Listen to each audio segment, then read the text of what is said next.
Well, hello. I just wanted to pop on and just do a quick explanation of how you extend some of these fantastic double-sided die boxes that we played with over the weekend. So you can imagine we had the hexagon, we had the square, we had the triangle, and we had the rectangle. And one of the questions that we had a lot was, we love them, Fiona, but we can see there are some fantastic samples like these ones here, where our clever design team have taken the original die and extended them. So what I did was I said I would film something short and sweet today so that you would know how to do it. So we're going to have a look at the rectangle box. There are a couple of ways, it's not a rectangle, Fiona, this is a hexagon.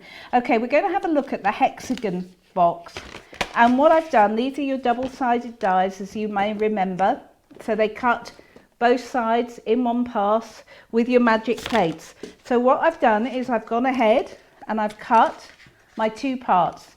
So what we're going to do is we want to make a box which is deeper. So I'm going to show you how you would do this. And this is the same method that you could use for any of your other dies. Now, two ways of doing this, and this is the way that I would do it. The first thing I would do is measure the side of the box. So if I measure this box, you'll notice that this is 5 1/4 inches. So yeah, 5 1/4 inches. If I measure the medium size of the base, the square box, for example, that is 7 inches. So the first thing you're going to do is to measure the side of your box. Now for the bigger hexagon box, it won't quite fit on to one sheet of A4. So you're going to need 2 sheets of A4. And what I've done is I have cut my paper, and I've cut my paper to about 17 inches. So that gives me 3 lots of 5 1/4 plus a little bit. So because I tend to work in inches, what I've done is you'll notice I've got a white mark on my ruler which is in centimetres. So I've married that up with the inches side. But if you're happy working in centimetres, to do. But 5 1/4 centimetres is 2 1/8 of an inch. And then all you're going to do is you're going to take your piece of card, and it can be whatever height you want, and you are going to score it. So you score it down, just there, fold and burnish, and butt it up against the side of your scoring board. I'm using the Score Master.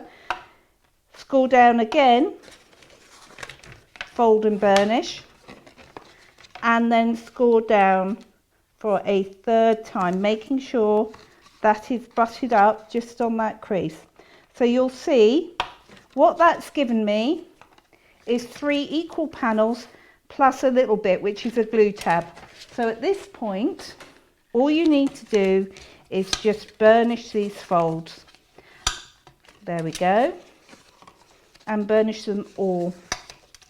And then you do that twice. I'm sure this is becoming clear to folk as you're looking at this, because what we're going to do, as you can see, oh, there's a brilliant shot on the overhead. You can see that creates a hexagonal cylinder.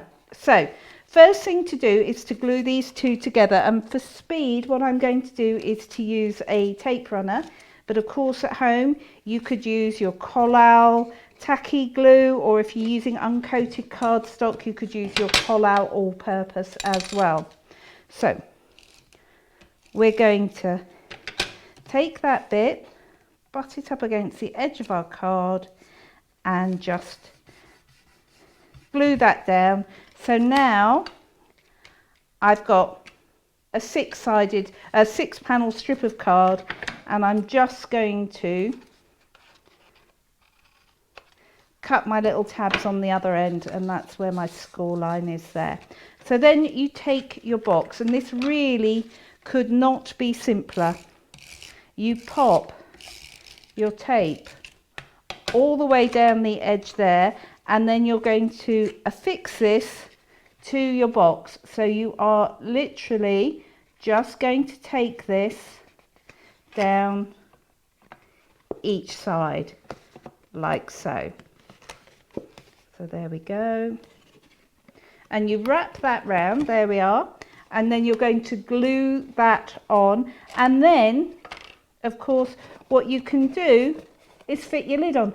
That could not be easier, and that turns that little box into a deeper panel box. So that's one way that you can do this. Now I just want to show you some of the other ways you can achieve this as well. So in this little square box, you can see, especially if I angle it, that's exactly how it's been done there. So panels of card have been cut, which are the same width. So they've been cut, on this occasion, it's been cut to 9 inches, or 9 centimetres I should say, by 7 centimetres. And it's just been glued on with, if I get my nail in there, you'll be able to see, just a little glue tab. So you could make this as tall as you want and then put your lid on it, which you've already cut. So the lid and base stay the same. All you're doing is adding bits of card to the edge of your box. Now let's bring this big one in. So this one is your 6-inch box. So this is made, let me just grab this out.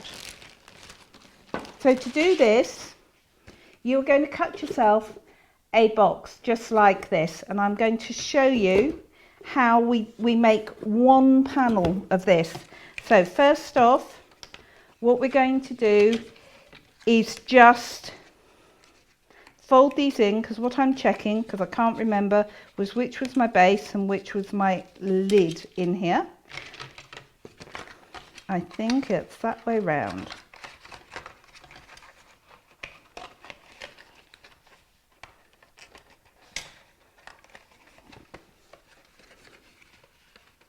Yes, yes. So this is my lid, this is my base. So I'm just going to glue my lid together, just very, very quickly.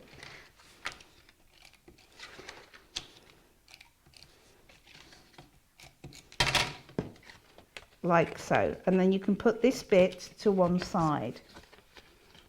There we go. And then how the exploding box has been done really could not be simpler. What you're going to do is you can take the measurement from the packet that the dies come in, or you can measure it and it tells me this is 15.5 centimeters. So let me just grab a piece of card and my trusty guillotine.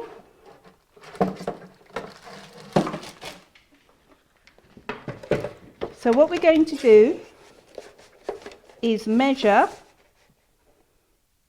15.5, which is there, and let's say we want to make it 15.5 inches deep just for ease, but of course you can make it as deep as you want. So, and then all you would do is glue this bit to the outside flap. So what you would do is cut that glue tab off, and this is to make the exploding box that I will remind you of. Take your tape or your glue or your wet glue, and you very simply just glue one panel on, and you go around and you do that 4 times. So it's going to flop down. The reason that's important, if I bring this one in so I can show you, here we go. So there's the base of my box underneath. There's the lid, all prettied up and decorated. When I take this lid off, look, so you can see now, and we can have a closer look. So you can see, there's the panel that I was talking about. And then you put one there, and one there. And these, when they're closed up, are held in place by the lid, which just sits on the top. So in the middle, just here. So this next box that you can see now, this is your medium-sized box. And again, what's being done here, I'm just going to hold these ones in place. There we go. Is that's one panel which has been cut this time to the width of the smaller box base, and the sides have just been attached. There we go. So they flop down when it opens too. And then finally, the little baby box, exactly the same thing. And when you gather it all up together, just like so, and pop the lid on it, you have a lovely exploding box. So I told you it was simple. You've got the two options. You can either go scoring like this one, just keep scoring round, and this works the same for the triangle as well. Just score round and then pop your lid on.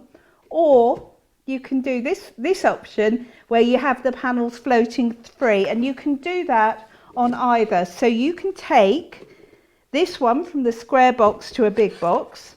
You can take your rectangle, and that's not a rectangle, Fiona, this is a hexagon. So you can take your hexagon and do that, but you can also do the same with this. So if I open this up, there we go.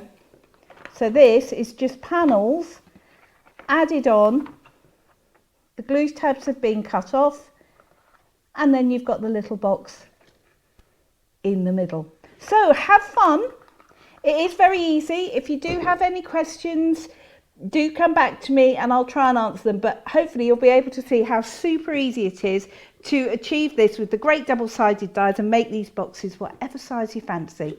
Have fun and I'll see you soon.